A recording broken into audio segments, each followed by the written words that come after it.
Emily never liked the basement.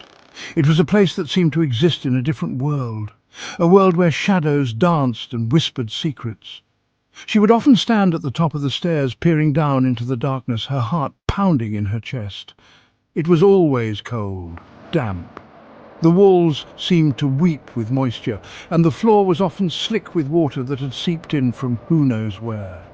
The chill would creep up her legs, making her shiver even in the warmest of summers. It smelled like something was rotting, though she couldn't say what. The stench would hit her as soon as she opened the door, a putrid mix of mould and decay that made her gag. She would cover her nose with her sleeve, but it never seemed to help. The air felt heavy, making it difficult to breathe. It was as if the very atmosphere was pressing down on her, squeezing her lungs and making her gasp for breath.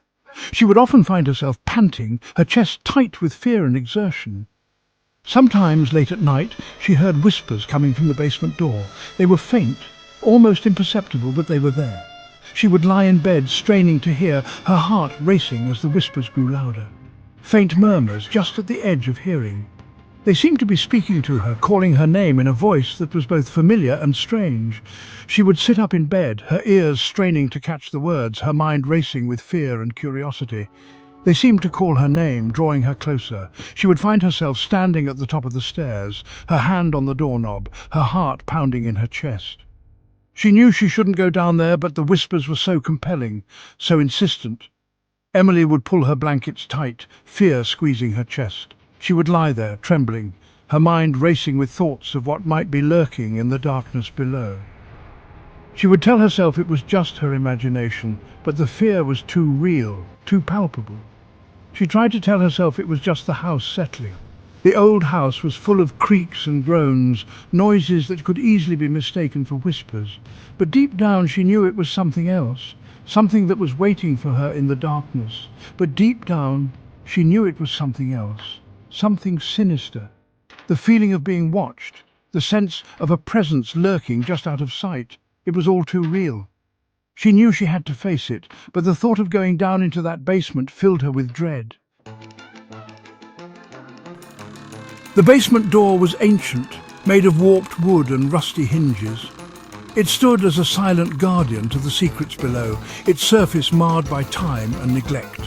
The door seemed to whisper tales of the past, stories long forgotten by those who lived above. It groaned when opened, as if protesting the disturbance. The sound echoed through the hallway, a mournful cry that sent shivers down Emily's spine. She hesitated for a moment, her hand lingering on the doorknob before pushing it open fully. The stairs leading down were steep and narrow, swallowed by darkness. Each step creaked under her weight, the wood bending slightly, as if it might give way at any moment. The darkness below seemed to pulse, alive with unseen movements and whispers. Cobwebs clung to the ceiling like ghostly drapes, catching dust motes dancing in the weak light. The air was thick with the scent of decay and neglect, a testament to the years of abandonment. Each breath she took was filled with the musty aroma of forgotten memories. The musty smell intensified at the bottom, tickling her nose and making her want to sneeze. She covered her mouth, trying to stifle the urge, but a small sneeze escaped, echoing through the empty space. It was as if the basement itself was reacting to her presence. Emily hated going down there. The basement was a place of shadows and secrets, a realm she preferred to avoid.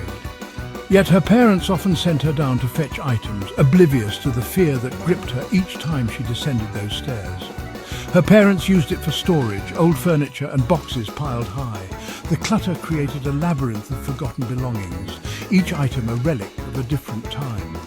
She navigated through the maze, careful not to disturb the precariously balanced stacks. But Emily felt a presence there, something unseen watching her. It was a sensation that made her skin crawl, a prickling at the back of her neck. She often glanced over her shoulder, expecting to see someone or something lurking in the shadows, but there was never anything there. The basement was empty, yet it was filled with an eerie, almost tangible energy that made her heart race and her palms sweat. She tried to tell her parents about the whispers, about the feeling of being watched, but they just smiled and patted her head. "It's just an old house, sweetie," her mum would say. Her dad, busy with his newspaper, would just grunt in agreement. They didn't understand. They didn't hear the whispers. They didn't feel the cold dread that seeped into Emily's bones whenever she was near that door. One Friday night, Emily's parents were going out. She was tasked with babysitting her little brother, Max. Max, at 5 years old, was fearless. He loved exploring, especially places he shouldn't. Her parents left, promising to be back before midnight. Emily settled Max in front of the TV with snacks. She, however, couldn't shake off the feeling of unease. It clung to her like the cold, damp air seeping from the basement door. Section 5. Whispers intensify. As the night wore on, the whispers grew stronger. They seemed closer now, no longer just faint murmurs. They hissed and rasped, pronouncements in a language she couldn't understand. Emily tried to ignore them, focusing on the TV. But the sound cut through the chatter of the cartoon characters, sending chills down her spine. She hugged her knees to her chest, wishing her parents were home. Max, oblivious to Emily's fear, was getting restless. He kept glancing towards the basement door, a strange smile playing on his lips. He started talking to the door, giggling at seemingly nothing. "Who are you talking to, Max?" Emily asked, her voice trembling. Max just giggled again and pointed towards the basement. "The shadows," he whispered, his eyes wide and unblinking. "They want to play." Fear tightened its grip on Emily's heart. She had to get Max away from that door. She grabbed his hand, pulling him towards the living room, but Max resisted, his small body suddenly heavy. "No, Emily!" Max whined, his voice taking on a strange guttural tone. "We have to go down. They're waiting." He pointed a trembling finger towards the basement door. The whispers intensified, becoming a chorus of beckoning voices. The next morning, the police arrived. Emily's parents were missing. Their car was gone. The house was empty. There was no sign of struggle, no forced entry. The officers searched the house, their faces grim. They questioned neighbours, but no one had seen anything. Emily, huddled in a corner, clutched her teddy bear, tears streaming down her face. She knew what had happened. The whispers had taken them. As the days turned into weeks, the investigation went cold. The once bustling police station, filled with the hum of activity, now echoed with the silence of unanswered questions. Detectives who had once been hopeful now wore expressions of defeat. The case files piled up, gathering dust as leads dried up and the trail went cold. Emily's family had vanished without a trace, leaving behind a void that seemed impossible to fill. The community, once tight-knit and full of life, was now overshadowed by a sense of dread and uncertainty. The disappearance of Emily's family remained a mystery. Neighbours whispered about strange occurrences, and rumours spread like wildfire. Some claimed to have seen shadowy figures lurking around the house at night, while others spoke of eerie sounds that echoed through the empty halls. The once warm and inviting home now stood as a haunting reminder of what had been lost. The missing person posters, once vibrant and hopeful, had faded with time, mirroring the diminishing hope of finding the family alive. But one thing was clear. Something sinister had transpired in that house. The air around it felt heavy, as if the very walls held onto the secrets of that fateful night. Flickering lights and unexplained cold spots added to the growing sense of unease. The house, once filled with laughter and love, now seemed to pulse with a malevolent energy. It was as if the very essence of the place had been tainted by the darkness that had consumed it. The only clue, a chilling one at that, was discovered by a local detective who had refused to give up. He found a small, charred object hidden beneath the floorboards.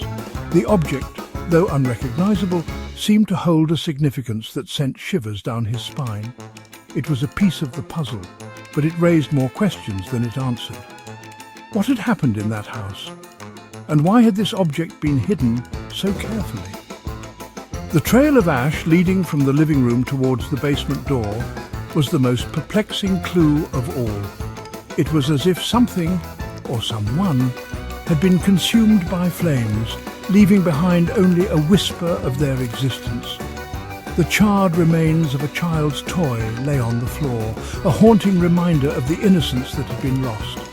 The detective followed the trail with a heavy heart, knowing that whatever lay beyond that door would change everything.